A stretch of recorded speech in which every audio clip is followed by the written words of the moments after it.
do that with grass. It will come loose. Grass too flexible. I have to get my hand wet to get it off of grass. But if it's a rock or a log or a tree limb that's stiff, I can do that about every time. Again, you have to be careful. It's an acquired skill. You can break a rod tip doing that. Don't ask me how I know. The sinking line, the intermediate, is good for down 4 to 8 feet of water, something like that. It's also good when the wind's blowing hard because it sinks, and if the wind is blowing to the side, the line doesn't make a belly in it, you know, like it will floating on top. Got a little breeze now, but not real bad. But you can cast fairly good in a wind and fish fairly well if you keep your boat still with an intermediate line. There's a little fish. And let's see, what else do we want to talk about for a minute? The intermediate line that I use, and again, the company doesn't pay me anything, but if they wanted to, I probably would turn it down. The one that I use is made by the company that's known as Rio, and it is a In Touch Camolux line, and Camolux, and the line is not bright colored like this floater. It's camouflage color. The idea is maybe it won't disturb fish if it sinks down, you know, near them. It also is it's a high dollar line. It'll cost probably around $80 for the line, but it'll last a long time. A sinking line actually lasts longer than a floating line does, or at least in my experience has done that. And some of it has to do with how often you fish and how often you use it and all of that. But a sinking line, the Camolux tends, to me, has tended to remain more supple and flexible, and you don't have the cracking problems and stuff. A floating line will begin to crack on you after a while. Even though I treat mine with a line dressing that's made by, use the same line dressing that comes from the same company that made the lines, what I'm trying to say. Because each company's got their own, you know, their own formulas for things. And if there's an advantage to using a cheap fly line, it would be that most of the cheaper fly lines are they're made with a PVC base, and you can just sort of spray a coating of Armor All on them, and that'll keep them working good for the life of the line. They still won't last as long, and they won't cast as far because they're part of it's the design and the way they're made. Each line has a head that carries where most of the weight is concentrated. There are different types of fly lines. If you look on a box of fly line, it'll have some letters. It'll either say DT, which means double taper, and that's good for its purpose, which is short casts, maybe like in a little trout stream. And it's a double taper. The idea is the line, it has a taper and a little bit of a head on it, and it's got the same thing at each end, so that if you wear one end out, you turn the fly line around, put that part on next to the reel, and you fish with the other end, and it's like having two fly lines. And those don't cast well for any distance. If you're casting, 30 feet or less, something like that, they'll work okay. What I use is called a weight forward, and a box of that line will have a WF on it. Again, that means the weight is forward. There is a head. It's thicker toward the end of the line out there.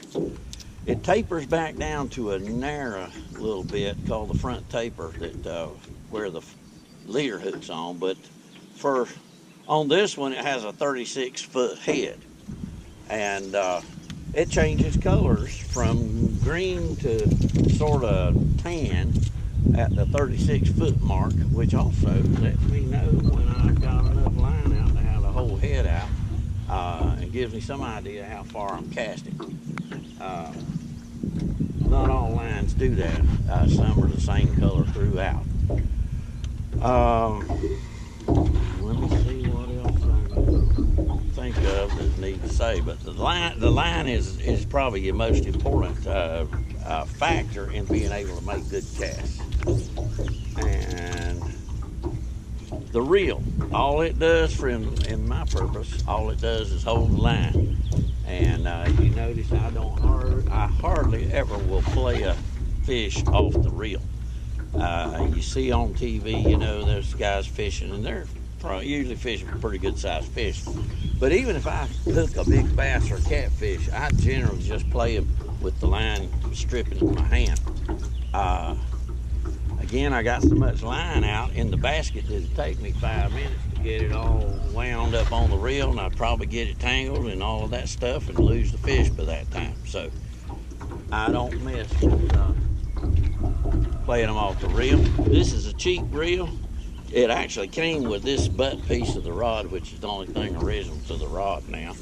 It was part of a little outfit that they had on sale at Cabela's back in 2013, I think. And it's about worn out, but it holds the line just fine for me, so I still use it.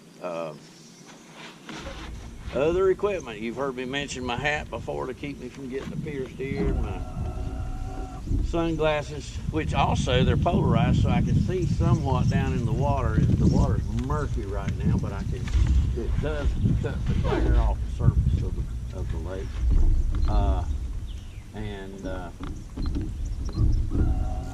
Fish there. Feel like a pretty good one. Get him around here where you might have a chance to see it. Oh, we come off. Anyway, that's the way it goes. But I'm wearing a life preserver that's also a fishing vest, all in one. This particular one, again, they don't give me any kind of funding. This one is made by a company called, I think, NRS. And a vest like this one will cost somewhere in the neighborhood toward $100. But a vest just like this saved my life back in 2015. Fell out of the water the day before Valentine's Day. That is February the 13th, so it was not warm weather. That day, the temperature had not gotten above freezing. My line, I kept noticing that I was having trouble casting after every 4 or 5 casts, and I noticed I was having ice build up in my guides on my fly rod, and I'd stick it down in the water, and the water was warm enough that I could swish it around some, and that helped the ice come loose most of the time. I was catching a fish every once in a while. Anyway, I had gotten hung up on a tree limb next to the edge and went over to try to unhook it, and it was too deep to unhook, so I just broke it off, and I used the trolling motor to get over there. Well, the wind was blowing pretty good, and it was blowing over toward, I was about to hit some rocks, and so I turned the trolling motor to the side, and it was turned on to be about wide open when I hit the on switch. Well, hit the on switch, and it pushed me out to the side, just, about the distance we are now from this edge. And rather than slowing it down before I turned it off, I just hit the off switch, and that motor was going. And when I hit the off switch, the boat stopped, and I just went right on over the side. And I had on, long handles, I had on insulated bib overalls, I had on a sweatshirt, I had on a heavy coat over everything. I had on all the clothes I could get on. It was cold that day. And 2 toboggans, one on top of the other, and a hood and all that. I was down in the water. I would have probably never bobbed back up to the surface with all them clothes on if I hadn't had on a life preserver. I came right up. I was not far from the boat. I got right over to the edge, to the side of the boat, and tried to get back on. My feet kept going up under it. Couldn't get on the boat that way. And finally, it kind of came to me, and I had a buddy that drowned one time years ago in cold water. And I thought, I can't be in this cold water long. I'll get hypothermia. And so anyway, I handed to the back of the boat and got my foot up. There's a little shelf over the top of the outboard motor propeller. Got my foot on it and was able to drag myself up onto the boat. And had fly line wrapped all around me and all kinds of junk. Anyway, and then I thought I better get out of here. I was about 2 miles from the boat landing. I thought, do I drive the boat fast and try not to get so cold, or do I drive fast and get colder but get out quicker, or do I drive slow and try not to get any colder? And I thought, I'm going fast. I'm already cold enough. And got to the boat landing, and my clothes were frozen stiff by that time. Ice on the bottom of the boat from all that had dripped off of me that froze there. I scrambled around, finally was able to get out of the boat, got up to the truck. I was the only idiot fishing that day, so I didn't have any trouble finding my truck. It was the only one in the parking lot. It was getting dark by that time because all this happened right about sundown.